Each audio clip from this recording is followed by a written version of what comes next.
Welcome back to the show, folks. This is the Podmen, the wrestling podcast we bring you each and every week on the Dynamo Podcast Network. Head over to YouTube, smash that subscribe and bell notification button. Audio versions of the show are available through Spotify, Podmen, iTunes, Amazon Music. Wherever you pick up your audio podcast, you will find us there. Tonight, I am joined by the podfather of the network, Ian the Dynamo Kelly, who is also going to drop an intro you are very familiar with.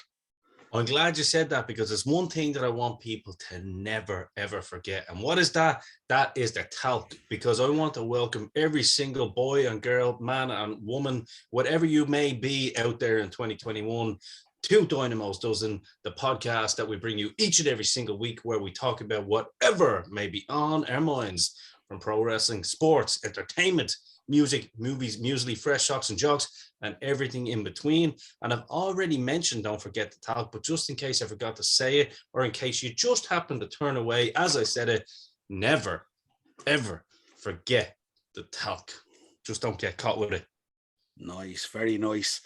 Tonight we said we'd jump on and do a nice little conversation show where we'd have a chat about the man, the game, the cerebral assassin, Triple H. Word coming to us this week, mainly from the Wrestling Observer, that maybe the man has called time on his in-ring career.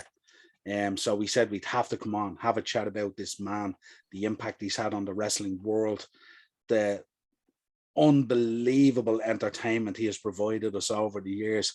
He kept us interested in wrestling when we really shouldn't have been at times. But initial thoughts? Yeah, I mean, if it is like, you know, like, I know I've given Triple H a hard time to wind people up over the past and stuff like that, but including yourself and, you know, some of our former Podmen brothers and stuff like that. But yeah, for me, like, it's kind of like the Hitman in that way, that like it's come full circle. It's like these are two men. Like, I used to get shit from the Podmen about the Hitman, bringing him up all the time, and I used to get shit about Triple H, but it's kind of like their careers that you don't want to see end that way, aren't they? Do you know what I mean? Yeah. You kind of want people to have their moment, like Shawn did, and like Rick did, and Undertaker did, and, you know, Austin did, and it's kind of like, you know, H definitely, he deserves better than that. You know, I mean, the man's in a hospital bed, and, you know, his project, his baby, if you will, is getting literally torn asunder, and, you know, the whole colors of the rainbow are getting thrown all over his logo. The foundations of the black and gold brand are being ripped asunder. And it's like, I don't know, it's crazy with that company. It's like, and I mean no disrespect when I say that company, but we know enough. The history has told us that when Vince and co want to destroy something, they make it very obvious. And I think this is as obvious as anything, you know, that basically H's work has just been undone. It's been torn asunder. I mean, certain people are leaving over it. So, I mean, it's quite obvious that it's been torn asunder. But like everything he's built, they're still keeping the mechanics there. We still have the team of, you know, the English boys like Mossy and all that, and Michael's there. But I mean, how long is Michael's gonna stay there when H gives him the call and says, "What the fuck are you still doing there, dick? I thought you're my brother." Yeah, it's those boys you kind of fear for that. But I think I was reading an article today actually, and it resonated with me in terms of that point that you just made. I think either 6 or 8 former NXT champions have left the company. Yeah, and that is kind of shocking when you think that that's kind of your breeding ground for future stars. And yet these are guys who really, you know, did they even make an impact on the bigger brands, you know, on the SmackDowns, on the Raws of this world, you know what I mean? Which is the platform where you should move from there. But yeah, it felt to me when I heard the news, it felt to me like nearly like a death.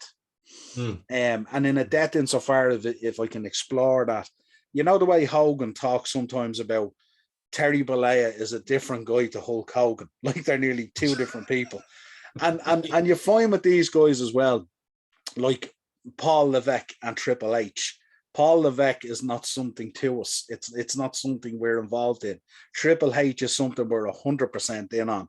And it's just when that side of it goes away, it kind of feels nearly like a death, because you followed this guy for years. I think I've bought nearly every t-shirt he released at this stage. I was a huge Triple H fan. He reinvented himself so many times, but kept to his core principles of his psychology, and his work in the ring was always very consistent. And it didn't matter whether he was the King of Kings or, you know, Triple H or the D-Generation X or whatever it is. His ring work remained the same in terms of that old principle, Arn Anderson, working a body part, psychology, all that kind of thing, you know. But he's a man who stayed on top of his game for a long, long time. They call him the game, without a doubt. And he stayed on top of his game for so long. And having to present yourself, I would say, in a certain way and an expectation that it will catch up on you at some point. And I just think that's like when I heard the other day that his in-ring career might be done, I was thinking like you were thinking as well. He's had so many unbelievable moments in wrestling, unbelievable moments. He's had a stellar career. You know, whether you think, you know, a large percentage of that is a politicking way of doing things, or a large percentage of that is another way of doing things, whether it was deserved or undeserved or stuff like that. But I think you're right. He hasn't had that moment that says, right, I'm done. Yeah. And for it to end that way, if it has ended that way, and again, we're only going on news and speculation from that was reported in the Observer. So, but it will be it'd be heartbreaking if he just rides off into the sunset and that's it, really, isn't it? 100%. And I'm going to take over here because I know you're getting a little bit upset here, so you're not going to get me upset on this one. You know, you won't get the Dynamo tears on this one. So I'll let you have your little swig of water for the working man there, and I'll take it over from you. But I understand. I'm teasing, of course. I understand where you're coming from. There's certain wrestlers through the annals of history that mean that much to us, that, you know, they're a staple of your childhood. And I think you touched on a very, very good point. We're not talking about the Paul Levesque or the Michael Hickenbottom or, you know, the Terry Bolleas here. Whatever they do in their private life is their private life.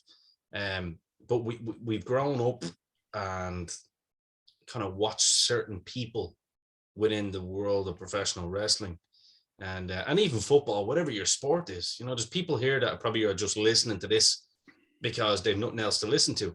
Whatever your thing is, whether it's an actor, whether it's a professional sports person or woman, man or woman, should I say, if they mean something to you, or they've made you feel a certain way at any particular point in time, and you've actually followed their career, you feel like you're one of them. You know what I mean? It's like the Hulkamaniacs. When you're a Hulkamaniac, you're a Hulkamaniac, and that's it. That's why I'll always be a Hulkamaniac, you know, for better or for worse, whether people like it or not. It's one of those things that you cannot take away from your childhood. You know what I mean? Or adulthood. Yeah, it's kind of like, you know, if you follow a footballer all your life who's a legend, and you expect his career to end on top of a podium holding up a cup, and his career ends with a leg break or an ACL or something like that, and you just feel like that wasn't the way to go. We got a raw deal there, you know what I mean? Yeah. You know, and I'm lucky with my team, you know, that I got to look at my captain for my football team going out, like with the boys hoisting them up, you know what I mean, on the 26th minute. Those who know. You know, I'm lucky in that way, you know what I mean? And it's but I'm not lucky that my favorite wrestler got to go out that way, or any of my favorite wrestlers actually didn't get to go out that way. Yeah, to be fair. But I think with H, he does deserve more than that. And look, he still works for the company. He's married to the family. Like, they'll give him some sort of, you know, great salute. But I am, you know, even though I'm not the biggest H fan in the world, I also believe I would have liked to see that one last match, because I believe if H knew that this is his retirement match here and he's up against somebody, he's going to pull out all the stops, and you'd probably get, you know, a good, say, 15 to 20 minutes of the tripper that we, you know, that we know and love. Like, and it's kind of like the decision has been made for him. So I understand that. And look, health and wealth is basically, for me, someone who's been hurt in the ring and whatnot, you know, the health and wealth is first and foremost. You know, I've always stood by that. But at the same time, you can understand why people are a little bit sad about it. But listen, the Triple H that people are always expecting, that, you know, someone to come out and antagonize him, and him to, you know, exchange the suit for the leather jacket, you know, the way Punk used to do. Yeah. Like, I mean, good Lord, they could have made much more sweeter music together. Do you know what I mean? But I'm just saying, someone like that, you could have like a Balor or I don't know who's an antagonist in WWE at the moment that would, you know, be able to kind of play the heel role enough to kind of say, you're the one that's held me down. Or like Balor would be perfect, wouldn't he? That would have been perfect. You promised me the sun, moon, and the stars, and I came here, and your father-in-law done nothing for me, and you didn't do anything for me either, because you didn't go to bat for me. You gave me the belt, handed it over, broke me shoulder for you. Yeah. Fergal, this one's free as well. Except everyone knows he batted greatly for him, didn't he? That's the only thing. He did. That's the problem. But no, I would love to see, you know, and look, this is only the early kind of clinical recommendation. Hopefully, there would be something that he could do, whereby he could have kind of one last, you know, moment in the ring, and literally put the sledgehammer down in the middle of the ring, much like Taker put the.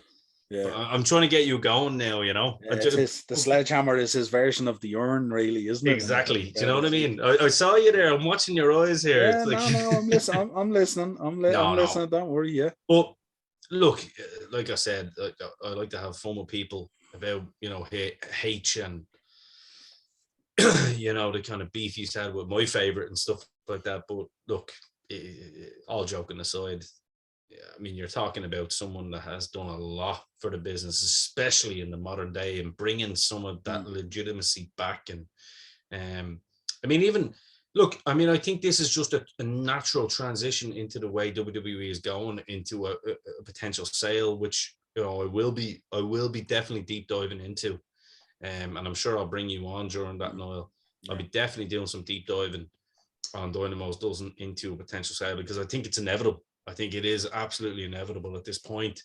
And I think this is case in point with what they're doing with NXT and what he's built. It's like, look, the machine is bigger than what you're trying to do. I mean, they're not even trying to acquire prospects anymore. You've heard about that. Yeah. You know what I mean? It's not actually the farm anymore. You know what I mean? Yeah, this is when I look at it, and not to get distracted from our topic, but but it's relevant though. Yeah, absolutely. But this is as far removed from the core principles of what we know. And I don't mean like pro wrestling. I mean, even sports entertainment. It's as far removed from it as it could potentially get, isn't it? 100%. 100%. Yeah. I mean, like, as I said to you there, like they're not looking for indie stars anymore. Made that apparent. They've actually made a statement on that. They're not looking for indie stars anymore. So this NXT thing is kind of as what it's meant to be. It's not. They're not looking for that. So that tells me two things. They're looking for big guys to come in and teach them the WWE way. That's it. So that's Vince going, I want big guys in. That's, I mean, whatever, like I said before, whatever his fetish is for big men, I don't know. That's his, only he will know. He's never going to write a book, so I guess we'll never know. it's clear like he's not going scouring for the, you know, and this isn't a Vince hit piece on my part either. I'm just saying what I'm seeing. You know what I mean? Yeah. It's quite clear that whatever work H has put in, that's done now. You know, it's like, well, we're not looking for indie stars anymore. We're not taking on people, because when you look at that amount of releases that they're doing, and they're, you know, and I understand there's always going to be releases. It's like when you have a football team, you know, only certain amount, there's only going to be a certain amount of lads that are going to make it, you know? Yeah, it was like as if we had the Attitude Era, we had the Ruthless Aggression Era, we had the NXT era. And you kind of move on from it into the next. So there's two, it's almost like there's two metaphorical deaths here. You know, it's the death of the in-ring career of Triple H, which it's not like we've seen lots of it recently, but we always thought to be that one guy that could pull out a match out of him and antagonize him enough to, you know, to get him in the ring. Like, even if it was a Seth Rollins or something, you know? Yeah. But now on top of that, it's like you've killed his creation too. It's like, what? Yeah. I wonder, I often sit back and I wonder, how does he feel? I mean, he must have put unbelievable hourage and work and dedication into the Black and Gold brand. And I feel sorry for him, I do. Yeah, and to be, and I mean, of course, we're not on the inside, so we don't know. No. But I mean, for him to be sick, you know, he had the heart scare and stuff, and like he was rehabbing, and you know, from what we're hearing, it was reasonably serious enough from what we heard. Well, I mean, it was quite serious enough for him to be fucking out of the game for a couple of months. So let's not going to understate the. But then that on top of him saying 5-6 years really, really hard graft and the flourishing of talent, and then to see it kind of move up onto the main roster, which really in his position should be your proudest moment. I mean, we've seen it with the women's revolution. You've seen what happens when, you know, you get two of the girls in there in the main event on NXT, and one girl drops the belt to the other girl, and then they go backstage and you see the backstage footage, and Triple H is hugging both of them, and then one gets the nod, like Sasha Banks say, or Bailey, whatever, to say, listen, you're going to the main roster, which must be the most proudest moment for a guy like Triple H, who has nurtured these along, brought them in literally, you know, at the point where you nearly have to teach them a headlock, bring them all the way along in character development, you know, pass on his knowledge and Sean's knowledge of, you know, camera working, positioning, move sets, all that kind of stuff, to finally see them go up onto the main roster and potentially become, you know, women's champion either on the Raw or the Red or Blue brand. And that must be such a defining moment when he looks at Sasha Banks and Bailey and Becky and Charlotte and all these that really came in, not necessarily green, but came in, and now to see them as such big stars and such unbelievable competitors and performers. And then all of a sudden, the gateway that produced that, the gates have now been closed. And it's kind of symbolic, isn't it, really, that it coincided with his own gate on the entrance ramp being closed potentially as well. But I'll ask you this: if he's one more match, if he could have one more match, what one are you putting him into? Who are you putting him in with, and what are you putting him in with? I'd be fairly obvious in what I want. Well, I mean, look, I mean, you can't put him into an old school match, you know, with one of the old timers, because obviously, I mean, listen, Undertaker could, you know, he said he could almost have one more match, but then we're going to be talking about Undertaker and one more match forever. You know what I mean? Because there'll be someone else that wants to come back and have that one more match. He's made a decade of having one more matches, hasn't he? Yeah. Personally, I'd be looking at one of his two projects. You know, that and I say projects, these lads were, you know, they were already, well, I mean, one was a star, and that's Finn Balor. I would love to see some sort of program there. I think he could really make it, but that's just more of a personal preference of me. Not saying it's realistic in any way, shape, or form, although you never know. Stranger things have happened, but I'd say Seth Rollins would be pretty realistic. Considering they've had that kind of thing where he was the chosen one kind of thing. Yeah. You know, so that would be pretty pretty cool to see. Yeah. I think, I mean, look, if you want the kind of if you want the real retirement match and you want H to come out and demand the match like the game, if he's going to have one more match, he needs to fight someone. It's got to be Sean, right? I was thinking that. I was thinking, pending on his health and what's he capable of doing. Ideally, you'd want him versus Sean, probably Hell in a Cell or something like that. Yeah. Now Jesus, you're being ambitious now. Yeah. Well, I'm talking all things being equal. You're calling Christian Eriksen to come back and But play central midfield now. But you know what I thought might be a nice dynamic as well?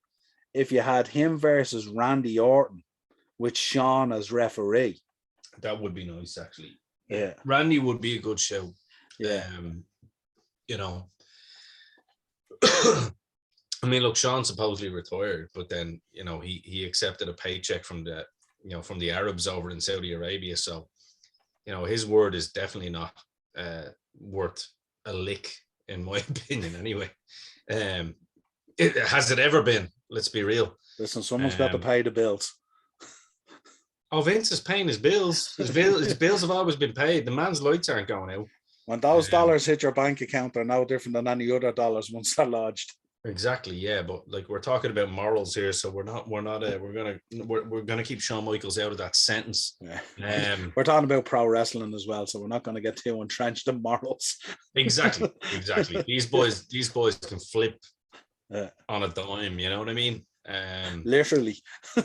100%. So, no, look, I mean, I think if he was going out, I would like to see him in there with one of the younger guys. Like I said, like someone like a Seth or someone like a Balor, someone that he put a lot of work in with, and then kind of that'd be him passing the torch kind of way. But look, we're not here to say this is fact, but the rumors, there's never, ever smoke without fire, Niall. We've learned that from pro wrestling. And usually when you hear some of the dirt sheets like the Wade Kellers or the Meltzers or whoever of this world, there's usually a source in there that's feeding some sort of information. So there's definitely been a breakdown of relationship with him and Vince, without a shadow of a doubt.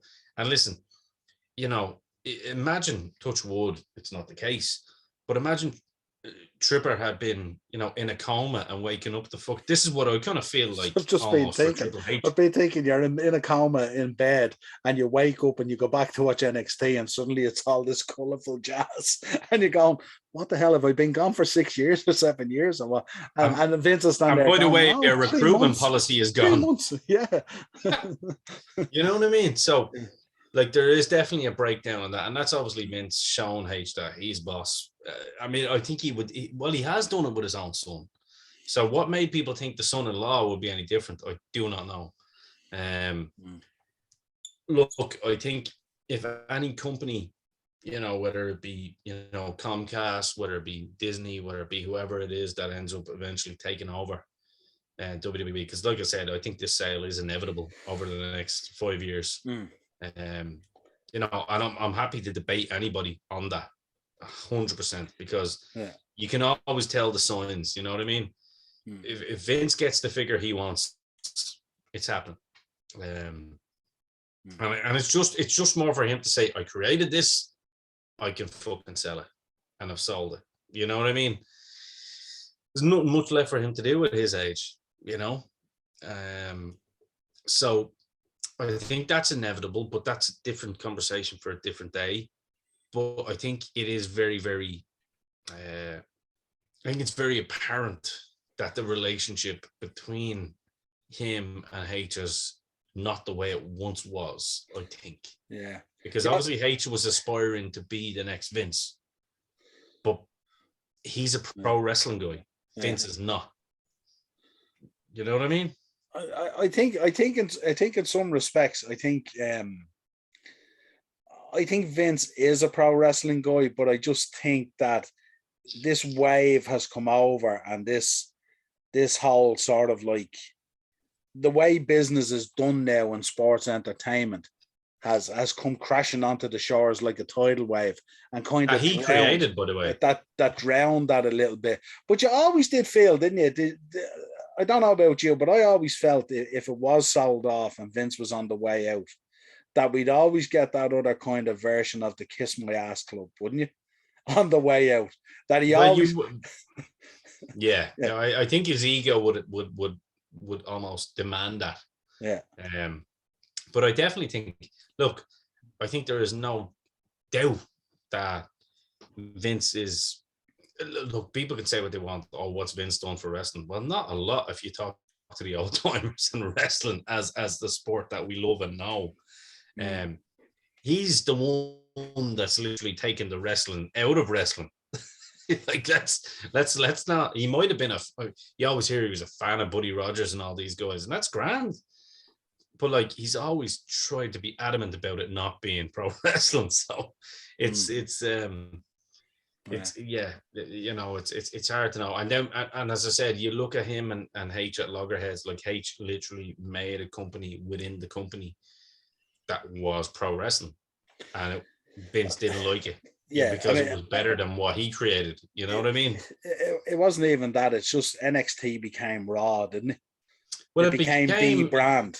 It became pro wrestling. You know, you'd have two lads having a 40-minute match, you know, on their show, and then the other little stories would gradually build. And I mean, I feel very sorry for Hunter, because I think, you know, he deserves better than that, and he brought it back. You know, he brought back a lot of the stuff that we, and you in particular, would have grown up with. You know, he was bringing back the fall brawls, you know, the war games, and the, you know, the kind of the southern stuff that it was like he was trying to come full circle and reset history, pro wrestling history, and started again nearly from that year dot in terms of solid wrestling matches, 3-4 matches on a 1-hour show, solid 15-20 minutes each, no nonsense, decent sort of storyline, but not too much. Go out there and let your work do the talking. And I know where you're coming from with that one. In terms of playing devil's advocate here, then, I mean, let's suppose if it's sold off to Disney or Nickelodeon or whoever it is, doesn't really matter anyway if it's one of them, you know. What happens then in the circle of, say, the likes of a Triple H or stuff like that? Does he just go off and enjoy the fruits of his labor in terms of the financial rewards? Does he stick around? Can he operate in that circle? Has to. I think it's got to be like the Dana White situation, right? He's got to remain like some sort of presidential candidate or something, because Vince and Steph can't do it. Like, he's got to be the guy to go, and he's the only one that knows the business. Who are they going to give it to? Someone like Kevin Kelly, some idiot like that. You know what I mean? Who, like, be a very frustrating seat for him to sit in, though, wouldn't it? Knowing his morals and his principles of the business. Well, it would, but he could also help them bring it back to you. We don't know what the prospective buyer wants out of it. Well, we've a fair idea in terms of the way it's being shaped for a potential sale. On a case-by-case basis, though. You know what I mean? Like, if Disney want it, we know what they want. They want Undertakers walking around their fucking park. You know, that's what they want. Yeah. But if you're looking at like a Comcast, or you're looking at a Fox, or you're looking at a, you know, USA Network, all the networks and stuff, like all the companies that own the networks, they're gonna want more of the same. But I think H is smart and young enough, because he's young enough within the industry, if he's not an in-ring performer, to be very much, you know, a figurehead at that table, and very dominant enough at that table to say, well, look, if you want us to run this business properly, this is what you need. You know what I mean? Look, will those companies afford that? I don't know. Like we said, we'll have that conversation when it comes to closer to the time when it looks like, you know, when we narrow down what companies are involved in actually buying it, then it'll be a little bit more apparent. But I mean, I think it would be very, very foolish if they're looking at that just going as an entertainment group and not looking at it as something like UFC, where you need to keep the strategy and the traditions of what actually made you want to buy the company for that amount of money in the first place. Yeah, because the financial rewards really reside in the legacy, don't they? Exactly. Do you know what I mean? Yeah. If you're just buying that, then to change it because you want a quick buck, well, then forget about it, you know? And look, you're not going to be spending 4 or 5 billion if it's true that that's what Vince wants. You're not going to be spending that amount of money just to kind of mess around with it, because then you're an idiot, you know? Like you and these companies aren't idiots. Yeah. They will buy that to try and they will want the smartest people around them, because then all you're doing is you're giving Tony Khan on the other side just literally a leg up in the game. No pun intended, by the way. But it's true. You're giving him a leg up because he's already got people around that can, that are literally building a brand. I think that's definitely almost competing. You know what I mean? Without competing. Yeah, when I heard the news in the Observer the other day, the report on it saying that his in-ring career was potentially done. The one thing I thought about was an interview with a certain bald Texan rattlesnake, who, when he was discussing his own career, he says, "You're just a cog in the wheel, and when that cog breaks, they take that cog out and they put a new cog in, and the wheel keeps spinning." And I was thinking, there is certain people in this business that when you take their cog out, you don't just put another cog in and the wheel keeps spinning. That's not the reality of what happens. When you think of the Bret Harts and the Shawn Michaels, and the Bobby Heenans and the Jesse Venturas and the Triple H's and, these guys, and I mean, the list goes on and on and on and on. We could go on forever. These are cogs that come out of the wheel that cogs really don't go back in, do they? No. No, it's an easy kind of statement to make, and I understand what Austin's saying there. It was the same with CM Punk said that as well. He goes, "I'm just a spoke in the wheel. I understand the wheel's going to keep turning, but how long?" Their viewership went down when Punk left originally as well. You know what I mean? There's certain people that just don't. Are irreplaceable. You can take certain amount of spokes out of wheels and they'll still function and still work, but it gets to a point where you take those 3 or 4 structural spokes out and then the wheel just collapses.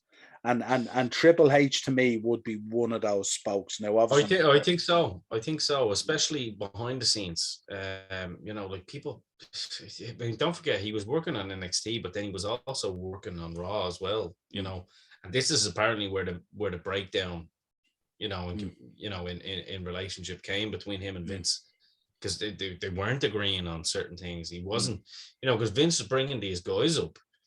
And like I heard, Triple H wouldn't vouch for me when I was up there. I don't believe that for one moment.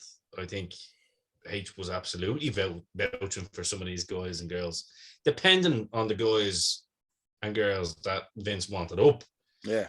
If you wanted lads up that had fucking, footballs for shoulders, maybe H wasn't. But I think even those guys that he brought up, they didn't last too long either. When you think about guys like the Ascension that came up, that were very successful, big guys down in NXT came up, destroyed. Karrion Kross came up, huge reputation, brilliant in NXT. That's one of the most recent ones. They actually sent Balor down to let him lose to Karrion Kross, and we thought, right, Balor's coming up now. Brought Karrion Kross up, done nothing with him. Now they brought Balor up, put him in the fucking main event level with Roman, and there was an act of God supposedly that happened when he was on the top rope, and then that was it. Turnbuckle guy.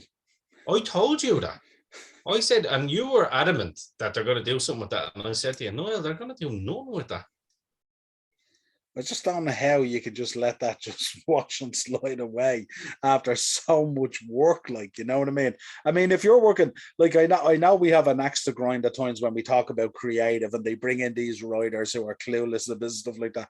But can you imagine if you're a writer and you've spent so much time building up to that match, You're bringing back the demon. This is the moment. A turnbuckle goes. He ends up on his face, and like it just that whatever it is, I don't know. Maybe a writer works on that for 2 months or whatever it is. That's like someone turning around and go, you imagine going into work on Monday or whatever it is, and your boss turns around and goes, that is 2 months work you did. That's all irrelevant. Those parcels are all back to where they were before, and now you're starting again. Like, imagine the frustration of that. Like, even in creative, whether we agree or disagree with the level or the competency of creative, like it's crazy. It's mental, and the book stops with Vince. Because he's the one that says yay or nay with this. Like, you know, he can push you to the moon or he can cripple you right down. Yeah. No, he's just like, do you know what? Well, Vince, you're at the selling all these demon t-shirts now. This is actually pretty big. The demon character's back. People want it. Nah, he's too small. Like, this is the level of fucking idiocy you're dealing with, this geriatric fuck. You know what I mean? Sorry, this is what it is. And like, if people think that's disrespectful, he's not going to lose sleep over a lad who has no money versus a lad who's a millionaire and me calling him a geriatric fuck. But that is the truth.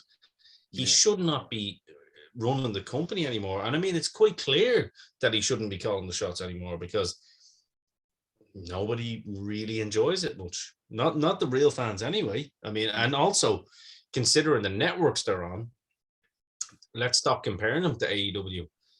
Considering the networks they're on, their viewership isn't that great. You know what I mean? It's just Vince.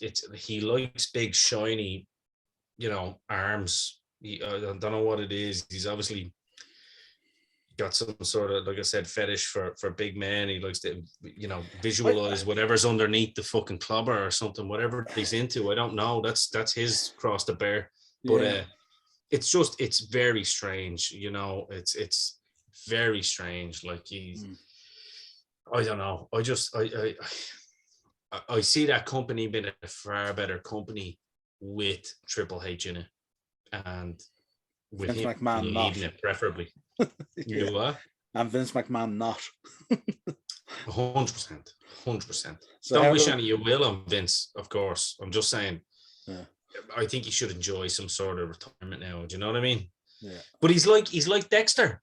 Once you got that serial killer fucking bone in you, Dexter can't stop killing. It's like, oh, I gotta do it. I can't help it. And Vince is the same. Once he sees a big chest with a perky nipple on a man, he's like, oh, that's my guy. Yeah. It's just his cross to bear. So how do we sum up on this episode the news on the game? I kind of sum it up. I have a t-shirt in the wardrobe there that rings true. And on the front it has the Maltese cross, and on the back it just simply says, it's not the same without the game. Look, for me, I'm a little less kind of affectionate towards his kind of in-ring stuff, because, I haven't seen him in so long anyway. But by the same token, I want to think about this one. By the same token, like, he's still a very, very valuable member of, the last kind of 20 years of pro wrestling. You know what I mean? So I don't want to do him a disservice by saying that it's grand. We'll still see him on telly. I think it's, like I said at the start of the show, I stand by what I said. I think he deserves more. It's like, I think people like him and the Hitman deserve, like, the Hitman gets kicked in the head, and I've often said I think that's a horrible way for him to go out, and just the last few months of him going out. And in fairness, Vince always returned the favor, so I'm going to give Vince a compliment there. He returned the favor, and like the last moment in the ring is Vince getting the shit slapped out of him with a chair, and I always thought that was his kind of respect and his payback to say, look. So I know I'm teasing on Vince a lot here, but I'm doing it for effect, lads. Don't worry. But I would have liked to see H have a proper retirement match. You know what I mean? Yeah. It can't be my final memory of him as him ripping earrings and nose rings out of Batista with a pliers. I don't know whether that could be in my a match that memory. went 5 minutes too long. Like, that should have been a 5-minute match with Batista. Because the thing about it was like Batista was the horrible one, innit? Like he was gassed. You know what I mean? He obviously wasn't ring conditioned at the time, and ring rust is real. Some of these lads come back sometimes and think, we saw it with Rocky when he came back, juiced out of his fucking head. Like he came back and worked a Punk, and you're like, why are you putting him in there with someone like Punk for a fucking 15-minute match? The lad is gonna gas. Whereas I think H is a much smarter worker, you know what I mean? Because he is the game. If he knows he has a match coming up, he conditions himself appropriately for that. So, I would like to think that he could probably get one more out of him, but I think if it's going to be detrimental to his health, I wouldn't like to see it either. Because as I said, I know I like to rib on people and kind of wind up people about their favorite wrestler, and H tends to be a lot of people's favorite wrestler. So I take a lot of joy out of making people angry when it comes to Triple H, and I'll continue to do so because I do think he was a 4 out of 10 wrestler. Carl, our friend Carl Kingwell will not be happy with that rating at all. Now, he's a 10 out of 10 gimmick wrestler. There we go. But I think he deserves a lot better than that. To be honest with you, I think he deserved to ride off into the sunset. He deserves exactly what Shawn Michaels and Ric Flair and Undertaker got. He deserves to have, I would have loved to see. Here's one for you. I've got it. I've been thinking about it in the background.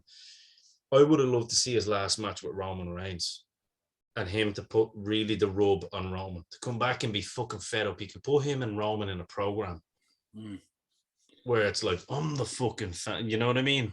Where Roman is like, thinks he's bigger than the company. And Vince sends out the fucking son-in-law, the only one that can still fight for the family name.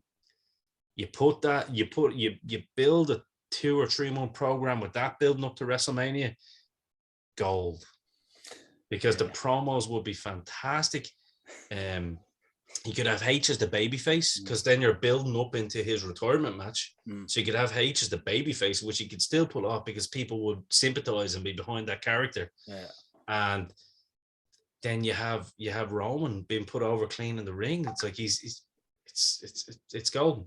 Listen, Vince, I keep fucking slagging you, but give me a fucking job, and I'll tell you, I'll do far better than some of these fucking jabronis you have. You want to be careful with what you say in these podcasts, because people with less effort have landed in jobs there.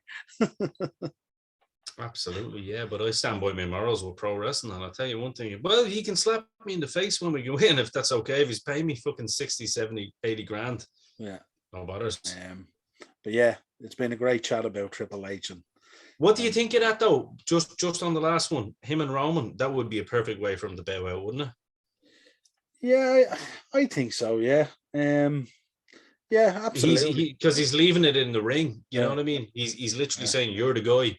You're the guy now." Yeah, I think so. It could work all right. I'm not sure whether Roman, as good as he is at the moment, needs any more of a rub. I don't think he's, you know what I mean. He's at a very high point in his career anyway. So I think I'd be more kind of like Sting. Yeah, you want Sting? No, I don't want Sting at all. I'd be more reflective. You know what I mean? I mean, the Shawn or the Randy Orton route would suit me better, maybe. Do you know something? Imagine. Does that program not excite you though? Vince sending him out to fucking defend the family honor. You know, Vince is going to rip up the script though and change it at the curtain, don't you? I know. Listen, can we actually stop? Niall, you've been fucking ripping on Vince all night. Can you actually just give Vince a break now at this point? Come on. You made a living out of Vince McMahon. Come on, stop. He's partly responsible for my boy having a heart problem. Dress it up whatever way you want. Pressure is pressure 100%. And stress is stress. I'm glad you said that, in fairness. No, 100%. Look, we have fun on these shows. They're all jokes. Anyone's offended by it, get over it. But then we're just kidding. But anyone who's offended by it, share it and tell everyone and let us know. Yeah, 100%. Please do. But my closing statements on Triple H is absolute legend, without a shadow of a doubt.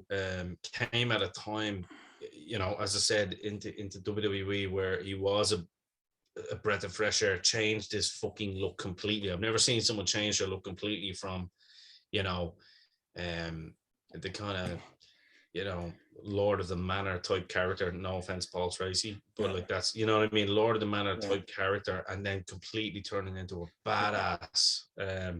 When you see him with that chain link, when he comes out with, you know, with Stephanie McMahon and all back in the day, and even China, when he had the basketball shirt on, phenomenal. So yeah, great look. 4 out of 10 wrestler without the gimmicks involved. And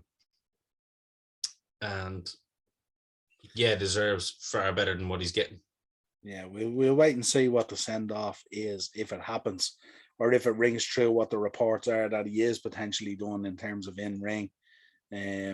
Certainly be interesting to see if this shape that's taken place in terms of this potential sale may happen, and what his part would be in it going forward, or if he would be involved. Or I thought, wouldn't it be kind of cool if him and Sean went off and set up a promotion or something? You gotta have capital for that, Noel. Come on. There's no shortage of capital in those two boys. I know, but you gotta have real capital behind it, you know. You gotta, yeah, I think but it'd be nice to have a kind of an NXT style kind of promotion where, you know, but no one's gonna interfere, that you're getting what you're getting and it's solid. But if you're really smart, you could literally go to the potential buyer that you think is gonna take over and say, look, buy it off him. This is how we run the company. Wink, wink, nudge, nudge. Yeah. And then you have those. But then again, you know, the name on the contract's Levesque. Yeah, and that's unfortunately that's it. That's the end of it. No, anyway, I was joking. 4 out of 10, 7 out of 10. There we go. That's Triple H, 100%. Awesome. Yeah, no, I would love to think that he gets, you know, he gets to go out in the way that he wants, but at the same time, don't want him getting hurt or putting his life in jeopardy for it either. We want a proper finish to the story, but we don't want another dark side of the ring. No. Yeah. And certainly not in the ring, you know what I mean? No, so like, when the ticker, if the ticker is that bad, it's that bad. So I wish him well, honestly. You know, we're having fun tonight. Wish him well. Hope that, you know, they hope basically he does get the opportunity to kind of get a good send out in whatever way it is and whenever it is. And I hope fucking, I don't know. I just hope Vince stops being behind the scenes. Who knows what the medical staff and there can do? They've brought lads back from broken necks, near death, everything else, and they're all back nearly producing some of the best work they've ever produced. Well, look, The Undertaker died in 1994 is all I'm saying, so. You know? Absolutely, yeah. Well, listen, a pleasure doing the show with you. This has been the 4 Podmen and the Dynamos doesn't. And just as a closing note, this isn't the end, it's the beginning. But we want to thank all the 4 Podmen fans out there for the last year that have basically given us any sort of listen or feedback or anything like that. But some big things coming in the new year, and that's why we decided to do this. So you know, it's not goodbye, just goodbye for now. Yeah. Till next time, my friend. Dynamo Podcast Network on YouTube, Spotify for audio versions of the show, and we will talk to you all again real soon.